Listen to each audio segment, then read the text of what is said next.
प्यारे बच्चों, हिंदी व्याकरण में आज हम अध्याय 11 संज्ञा के विकार वचन के बारे में पढ़ेंगे।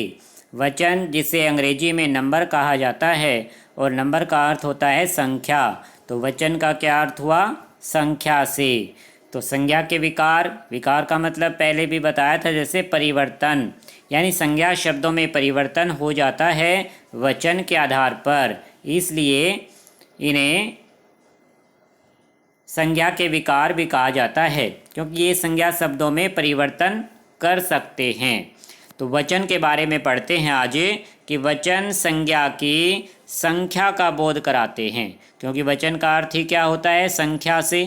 और यह संख्या किस तरह से पता चलेगी हमें? संज्ञा के जिस रूप से एक या अनेक, अर्थात एक से अधिक। अनेक का मतलब क्या है? एक से अधिक। तो दो बातें मुख्य है बच्चों कि एक या एक से अधिक होने का बोध होता है।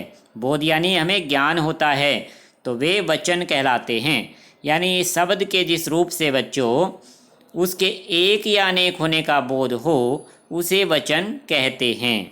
आइए उदाहरण से समझते हैं कि लड़का पतंग उड़ा रहा है, तो लड़का शब्द एक का बोध कराता है। लड़के पतंग उड़ा रहे हैं, तो लड़के शब्द एक से अधिक का बोध कराने वाला शब्द है।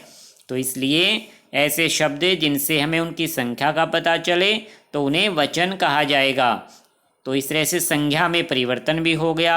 लड़का संज्ञा शब्द है और लड़के भी संज्ञा शब्द है, लेकिन वचन के अनुसार इनमें विकार हो जाता है, परिवर्तन हो जाता है कि लड़का शब्द से लड़के बन गया। ऐसे ही पतंग शब्द से पतंग उड़ा रहा, पतंग एक का बोध कराता है, और पतंग यहाँ पतंग उड़ा रहे हैं, तो पतंग यहाँ अनेक बहुवचन के रूप में प्रयोग होगा, क्योंकि लड़के पतंग, क्योंकि बच्चों पतंग शब्द से तो एक का ही बोध होता है।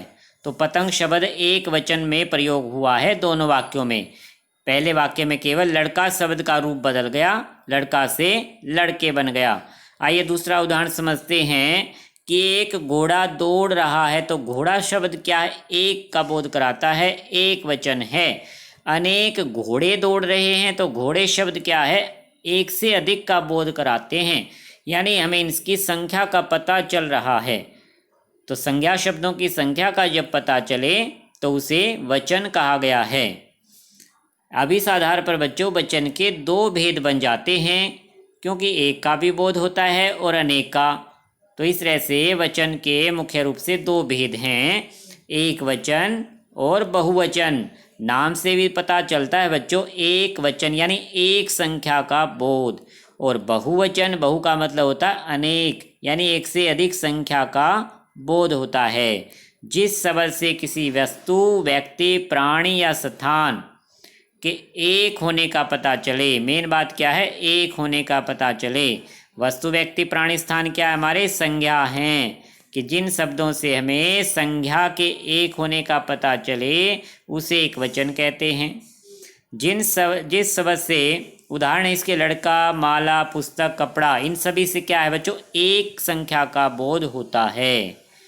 और बहुवचन, जिस शब्द से किसी वस्तु, व्यक्ति, प्राणी, स्थान, इसका मतलब क्या? संज्ञा शब्द के एक से अधिक होने का पता चले। मेन बात क्या है इसमें? एक से अधिक होने की जानकारी मिले, उसे बहुवचन कहते हैं। जैसे लड़के, एक से अधिक संख्या का बोध करा रहा है यह शब्द।